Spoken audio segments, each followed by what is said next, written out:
नमस्कार मेरी प्यारी बहनों। जो भी महिलाएं, जो भी मेरी प्यारी बहनें घर में अकेली रहती हैं, तो आज मैं कुछ उनके लिए ऐसी 8 टिप्स लेकर के आई हूँ। चाहे इसको उपाय कह लीजिए और चाहे इसको एक मतलब तरीका कह लीजिए कि कुछ ऐसे मतलब वो 8 काम हैं कि घर में जो भी मेरी बहनें अकेली रह रही हैं, तो उनके लिए अगर आप ऐसा करेंगे तो इससे क्या होगा, आपके घर में, आपकी ज़िंदगी में, आपके जीवन में बहुत कुछ ऐसा है जो बदलने वाला है। तो पूरी वीडियो ज़रूर देखिएगा, क्योंकि इसका जो लास्ट वाला उपाय है वो बहुत ही असरदार और ताकतदार है। तो ये मतलब जितने भी मतलब हमारी दादी नानी पुराने समय में जो हमारे बड़े बुजुर्ग थे, वो सब ऐसे कहते थे और कह के भी गए हैं। जिनके घर में बड़े बुजुर्ग होंगे वो जानते भी होंगे। तो देखिए, समय हम व्यर्थ ना मतलब बिताएं और इस वीडियो को मैं आगे बढ़ाते हुए मैं एक बात और आप लोगों से कहना चाहूँगी कि जो हमारे जेंट्स भाई लोग देख रहे हैं, तो ये सोच करके इस वीडियो को कैंसिल कर देते हैं कि हमारे किसी काम का नहीं। ऐसा नहीं है जी। आपके घर में आपके मैडम हैं, बहुत से मतलब ऐसा है, आस पड़ोस में भी है, आप उनसे इसे शेयर कर सकते हैं। तो आप लोगों के लिए भी ये काम का ही है। तो आप लोगों अगर इसको मतलब मिल जाए आपको, तो देख लीजिएगा। तो पहली बात क्या है जी, देखिए, सबसे पहले अगर हम लोग अपने घर में सुबह उठते हैं तो हमको क्या करना है, धरती माता को हमको प्रणाम करना है। धरती माता को प्रणाम करने का मतलब होता है कि जो पुरानी हमारी मतलब नानी दादी थी, वो कहती थी, बहनों आज का विषय बहुत ही खास है और इस खास विषय को जान लेना हमारे लिए बहुत ही मतलब लाभदायक होने वाला है। इससे कुछ ना कुछ तो हम लोगों को, देखिए, ऐसा नहीं है कि जब किसी चीज़ की हमको कोई जानकारी होती है तो उससे हमको आगे चल के कुछ करने में दिक्कत नहीं होती है और हम अपना फ़ैसला स्वयं ले सकते हैं। तो दादी नानी जी का हमारा कहना था, मानना था कि सबसे पहले अगर आप उठते हैं तो धरती माता को प्रणाम करिए, झुक करके इस तरीके से चारपाई से उठते ही, और इस तरीके से हाथ को देखिए, बीच में ये जो हमारी, देखिए, ये मैं आपको बता रही हूँ, ये जो रेखाएं हैं, ये रेखाएं, इस रेखा को इस हाथ की रेखा से हमको ज्वाइन करना है और इसी पे हमको निहारना है। तो श्री शिवाय नमस्तुभ्यम या ओम नमः शिवाय, तो जो भी आप लोगों को मतलब मंत्रों का ज्ञान हो, ध्यान हो, उसे हम 3 बार चारपाई पे बैठे बैठे ही स्मरण करेंगे और धरती माता का हम प्रणाम करते हैं। धरती मैया हमारी तो धरती मैया ही हैं, है ना जी। और दूसरी बात क्या है कि देखिए, नकारात्मक चीज़ों की सोच हमें अपने माइंड में बिल्कुल भी नहीं रखनी चाहिए। अगर हम लोग कोई चीज़, जैसे मान लीजिए, सोचते हैं हमेशा कि मैं ही हूँ, क्या मैं ही करूँ, क्या ये सब काम मेरे ही बल पे ये चलता है, मैं ना करूँ तो कोई ना करे, इस तरीके के अगर हम लोग अपने दिलो दिमाग में सोच रखते हैं तो ये उल्टा प्रभाव डालता है। इसलिए हमको हमेशा सकारात्मक विचारों में व्यस्त रहना चाहिए। ऐसी बातें हमको सोचना चाहिए जिससे कि हमारे मन में शांति बनी रहे और घर में नकारात्मक शक्तियों का कभी भी कोई प्रवेश ना हो। तो ये हो गया जी। तीसरी बात है रसोई घर। हमें कभी भी रसोई घर को गंदा नहीं छोड़ना चाहिए। खाना खाने के बाद सिंक है, बर्तन है, गैस चूल्हा है, इसे हमको अच्छी तरीके से साफ़ करके रख देना चाहिए। क्योंकि देखिए, पुराने समय में मेरी बहनों, नानी दादी, हमारे जो भी बड़े बुजुर्ग थे, उनका मानना था, कहना था कि गंदी रसोई में लक्ष्मी जी का कभी भी प्रवेश नहीं होता। ऐसा करने से घर में बरकत बनी रहती है और हमारे रसोई में मतलब एक अलग से ही भंडार गृह जो भी होता है, उसकी कभी अन्न धन धान्य की कमी नहीं होती है। और चौथी बात जी क्या है, आप लोग गिनते रहिएगा, कि हमें अपने मन को शांत रखना चाहिए।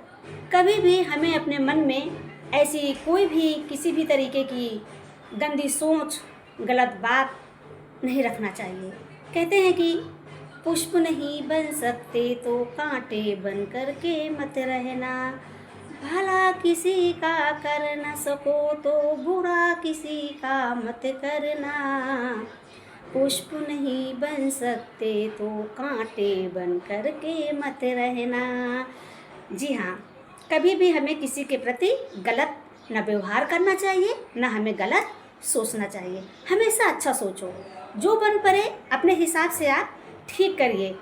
बाकी क्या होता है, जो भी होगा ऊपर वाले। तो ये हो गया जी।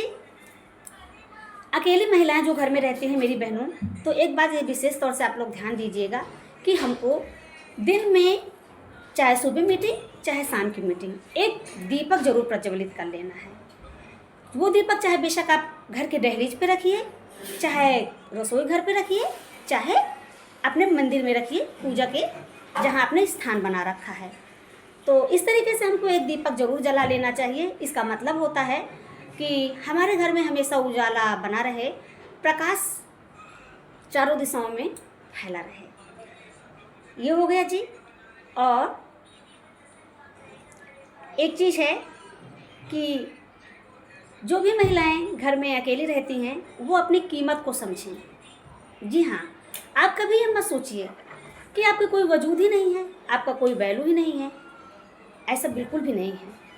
आप तो अपने घर की ताकत हैं। अगर मान लीजिए परिवार में गुस्से में किसी ने कुछ कह दिया है तो उसका निगेटिव आप लोग अर्थ मत निकालिए, जाने दीजिए।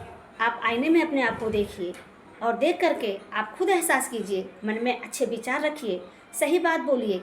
आप वास्तव में घर की ताकत ही हैं, अपने परिवार की। लेकिन कोई नहीं समझ पा रहा है तो जाने दीजिए, पर आप समझिए इसे कि आप एक घर की ऊर्जा हैं और उस ऊर्जा को बनाए रखने के लिए आपको अपनी ताकत को, अपने आप को पहचानने की बहुत ही ज़्यादा ज़रूरत है। तो एक ये हो गई बात जी। और घर पे झाड़ू लगाना, झाड़ू तो सब लोग लगाते हैं, रोज़ डेली लगता है, प्रतिदिन लगता है, मैं जानती हूँ। लेकिन झाड़ू लगाने का भी एक मकसद होता है जी। अगर आप कभी देखें, हमारी दादी नानी कहती थी, हमारी सासू अम्मा जो भी बड़ी बुजुर्ग थे, उनका सबका मानना था झाड़ू घर पे लगा रही हूँ तो कभी भी क्रोध और गुस्से में झाड़ू मत लगाइए। हमेशा मन को अच्छे विचार रखिए और झाड़ू हमेशा उल्टी दिशा में मत लगाइए। उल्टी दिशा का मतलब हमें झाड़ू हमेशा बाहर से नहीं लगाना है, बल्कि अंदर से बाहर की ओर लगाना है। भाई कूड़ा हमको घर के बाहर से भीतर थोड़ा ले जाना है, भीतर से हमको बाहर निकालना है। हमारे देखिए बड़े बुजुर्ग लोगों का मानना था, कहना था कि अगर मन में हम लोग गलत सोच रखते हैं, कलह कलेश की तरीके से भावना रखते हैं, तो इससे अगर हम झाड़ू लगाते हैं तो कहते हैं कि हमारे घर की जो बरकत वगैरह है ना, वो भी झाड़ू के साथ ही बाहर भग जाता है। इसलिए हमें हमेशा अपने मन को शांत रखना है, स्थिर रखना है और चेहरे पे हल्की से आप लोग मुस्कान ज़रूर रखा कीजिए। दिन भर में नहीं तो कभी एक बार ही ज़रूर रखा कीजिए। मैं मानती हूँ जी, कुछ परिवार में सबके साथ नहीं होता, पर कहीं कहीं किसी के साथ ऐसा हो जाता है जिससे हमारा मन उदास हो जाता है, दुखी हो जाता है और ऐसा लगता है कि हमारा तो वजूद ही नहीं है, कुछ भी नहीं है। मन में फीलिंग ऐसी आती है, भावनाएं आती हैं, लेकिन हमें इसको नीचे दबा करके ऊपर की सोच में रखना है, आगे बढ़ना है, पीछे नहीं देखना है। ये चीज़ कहने का मतलब है मेरा। तो झाड़ू जब हम लोग लगाते हैं तो अंदर से हमेशा बाहर लगाएंगे। और एक चीज़ और है, देखिए झाड़ू लगाते समय हमें एक चीज़ का विशेष तौर से ध्यान देना है। शनिवार और रविवार 2 दिन बहुत ही इसके ज़रूरी होते हैं। मंगलवार को भी ध्यान दिया जाता है, अगर आप लोग बचा सकते हैं तो ये 3 दिन ज़रूर बचाइए। अगर आप झाड़ू लगा रहे हैं तो कोशिश कीजिए कभी भी किसी के पैर में शनिवार, रविवार और मंगलवार को झाड़ू नहीं छू जानी चाहिए। पूरा इसका हम लोगों को ध्यान रखना चाहिए झाड़ू लगाते समय। एक ये हो गया। और हमेशा झाड़ू कहते हैं खड़ा नहीं रखना चाहिए, तो जी हाँ, ऐसे नहीं रखते झाड़ू, ऐसे जगह के हिसाब से हम रख सकते हैं। ये मैंने अपनी एक वीडियो में और भी आप लोगों से शेयर किया है, तो वहाँ पे आप लोग देख सकते हैं इसके बारे में। और एक चीज़ और है जी, झाड़ू से जुड़ी हुई बातें जो बहुत ही ज़रूरी होती हैं। झाड़ू का मतलब ही है, कोई इसे निरर्थक मत लीजिए और हल्के में भी मत लीजिए। इसका भी एक अपना बहुत ही ज़्यादा महत्व होता है। जी हाँ, हमें झाड़ू जब भी घर पे लगाना है, अगर हमारे घर से कोई भी बाहर जाने वाला है तो उसके जाने से पहले लगाइए या उसके जाने के बाद 20 मिनट, 10 मिनट, 15 मिनट, हो सके तो आधा घंटा, इतना समय का आप अंतराल जरूर कीजिए। उसके बाद ही आप झाड़ू लगाइए। सम्मान करना घर पे, मतलब आप दिन भर में किसी एक चीज़ का जरूर सम्मान कीजिए, चाहे पैसा हो, चाहे अन्न हो, चाहे धन हो, चाहे जेवर हो, किसी एक चीज़ का हमको सम्मान जरूर करना है। सम्मान करना अच्छी बात है और सबको अपना आदर भाव अच्छा लगता है।